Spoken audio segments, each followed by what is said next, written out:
நாடாளுமன்றத்திற்கு தேர்தல் நடந்தாலும், நாட்டின் பிரதமரை தேர்வு செய்வதற்காக தேர்தல் நடந்தாலும், இங்க திமுக ஆட்சி பொறுப்புல இருக்கிறதுனால அவர்கள் மீதான விமர்சனம் வந்து எங்களுக்கு சாதகமா அமையும். எல்லா தொகுதியும் தோற்கும்னு எடப்பாடிக்கும் தெரியும். அது தேர்தல் முடிஞ்ச பிறகு தெரியும். சொல்லுங்க, எந்த ஒரு தேர்தல் சார் அவர் இப்ப சொல்லுறாருல, எந்த ஒரு தொகுதியும் அவங்க ஜெயிக்க போறது இல்ல. ஒரு தொகுதி ஜெயிக்கிற தொகுதி இதுலதான் நாங்க ஜெயிப்போம் அவங்க சொல்லட்டும். இல்ல சார், 20 லட்சியம் 15 ஆமா 20 சார் நீங்க நிகழ்ச்சியில சொல்லிருக்காரு சார். ஒரு நிமிஷம் கேளுங்க சார். ஆமா 20 லட்சியம் 15 நிச்சயம் இருக்கு. முதலமைச்சர் நாளைக்கு போயிருவாரு, நாளை கழிச்சு போயிருவாரு, அடுத்த நாள் போயிருவாரு. சொன்னவர் இவர்தான் சொன்னாரு. கேளுங்க எடப்பாடி. ஒரு நிமிஷம் நீ நான் பேசி முடிச்சேன். எடப்பாடி விமர்சாரு எப்போ அவர் முதலமைச்சர் பதவி ஏத்த உடனே டுமாரோ ஹி வில் கோ. அவர் இங்கிலீஷ்ல ஒரு நாள் சொல்றாரு. சார் முடிக்கட்டும், நான் அதனால நிறைவு செய்றேன். இவரு எல்லாரும் ஒத்து போயிடும் எல்லாம். இப்ப அவங்க நிக்கிறது வந்து நாடாளுமன்ற தேர்தலை கணக்கில் கொண்டோ கருத்தில் கொண்டோ அல்ல, வருகிற சட்டமன்ற தேர்தலை கருத்தில் கொண்டுதான் இன்றைக்கு அதிமுக நாடாளுமன்ற தேர்தலை எதிர்கொள்கிறது. விட்டு கொடுக்குதா பாஜகவுக்கு? இல்ல இல்ல, அவங்களுக்கு கனவு வந்து அடுத்த ஆட்சி முக்கியம் இல்ல. ஆனா ஆளுமையாக இபிஎஸ் நிரூபிக்க வேண்டிய கட்டாயம் இந்த தேர்தல் இருக்குல்ல அவருக்கு. அவருக்கு ஆளுமை இல்லைங்கிறது அவரே நிரூபிச்சுட்டாரு. இப்ப எப்படி சொல்லுவாரா? அடுத்த இன்டர்வியூ ஆளுமை இருக்குன்னு சொல்லுவாரு. இதை சீஃப் மினிஸ்டர் இதே வார்த்தை சொன்னவர். அடுத்த சீஃப் மினிஸ்டர் திரு சாமிநாதன், நாடாளுமன்றத்துக்கான தேர்தல், பிரதமரை தீர்மானிப்பதற்கான தேர்தல்னா கூட திமுகவுடைய கடந்த கால 3 வருட கால செயல்பாடுகள் 40 நமதேன்னு அவங்களுடைய இலக்கை அடைவதற்கு அவங்களுக்கு உதவி செய்யுமா?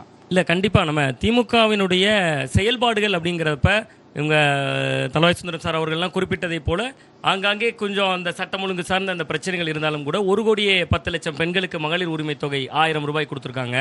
அது வந்து தகுதியான பெண்களுக்கு கொடுக்கல கூட கிடைச்சிருக்கு அப்படிங்கிற விமர்சனங்கள்லாம் அதிமுக முன்வச்சாலும் கூட அது அரசினுடைய புள்ளிவரம்படியே 1,10,00,000 பெண்கள் வாங்கியிருக்காங்க. அதுக்கு பின்பு தொடர்ந்து அதை நீட்டிச்சிட்டு இருக்காங்க. அது மட்டும் இல்லாம பெண்கள் இலவசமாக கட்டணம் இல்லாத ஒரு பேருந்து பயணம் போயிட்டு இருக்காங்க. இது எல்லாமே இதனால் வரை அதிமுக வசம் இருந்த ஓட்டு வங்கி பெண்கள் வாக்கு அப்படிங்கிறது அவங்க ஜெயலலிதா அவர்களுடைய காலத்திலிருந்தே முழுக்க பெண்களுடைய வாக்கு வங்கியா இருந்ததுதான். அது அந்த இதுல இப்ப கை வச்சிருக்க திமுக. அது நம்ம இந்த தேர்தல் முடிவுல தான் அது வந்து எந்த அளவுக்கு பெண்கள் ஓட்ட அதிமுகவுக்கு பாதிச்சிருக்குங்கிறது தெரியும். ஒண்ணு. ரெண்டாவதா அதே மாதிரி பாஜகவுக்கு எதிராக அவங்க எதுவும் பேசாததுனால திமுகவுக்கு மாற்று அப்படின்னு அதிமுகவுக்கு ஒரு ஓட் பேங்க் எவ்வளவு நாள் போட்டுட்டு இருந்தாங்க. திமுகவுக்கு மாற்று அதிமுக அப்படிங்கிறது. இவங்க பாஜகவை விமர்சிக்காம இருக்கிறப்ப ஒருவேளை திமுகவுக்கு மாற்று பாஜகவா இருக்குமோ அப்படிங்கிற ஒரு சந்தேகத்தை கூட வாக்களிக்கிற ஒரு பெர்செப்ஷனா ஏடிஎம்கே வந்து திமுக வெர்சஸ் பாஜகன்னு உருவாக்குறாங்களா?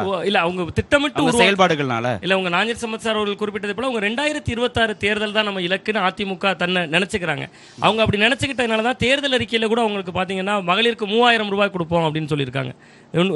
நமக்கு இந்த தேர்தல் வந்து நம்ம குறுக்க நம்மளும் ஓடுவோம் அப்படின்னு தான் நினைச்சிருக்காங்களே ஒழிய ஒரு திட்டமிட்ட ஒரு தேர்தல் அறிக்கையா இல்லங்கிறதே அதுல இருந்தே நமக்கு அது தெரியும். ஏன் 3000 கொடுக்க முடியாது? 1000 ரூபாய் கொடுக்க அப்போ காஸ்ட் ஆஃப் இதுல 3000 1000 ரூபாயே கொடுக்க முடியாது நீங்களே 3000 ரூபாய் இப்படி கொடுக்க போறீங்கன்னு கேக்குறேன். சரி, நம்ம நிறைவு செய்யலாம். ஏதோ ஒரு வகையில நேரடியாக பலன் பெற்றவர்கள் 2,88,00,000 பேர் இந்த அரசுல.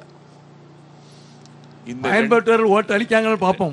2,88,00,000 பேர் பலன் பெற்றிருக்கிறார்கள். விலைவாசி உயர்வு. ஆகவே விலைவாசி உயர்வுக்கெல்லாம் பொறுப்பு மோடி தான் ஏத்துக்கணும்.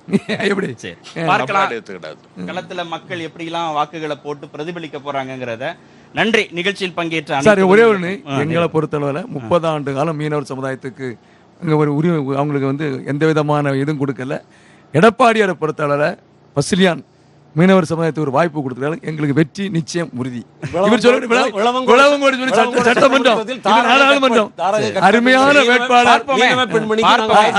களத்துல என்ன பிரதிபலிக்கிறாங்க நிச்சயம் வெற்றி பெறுவார்.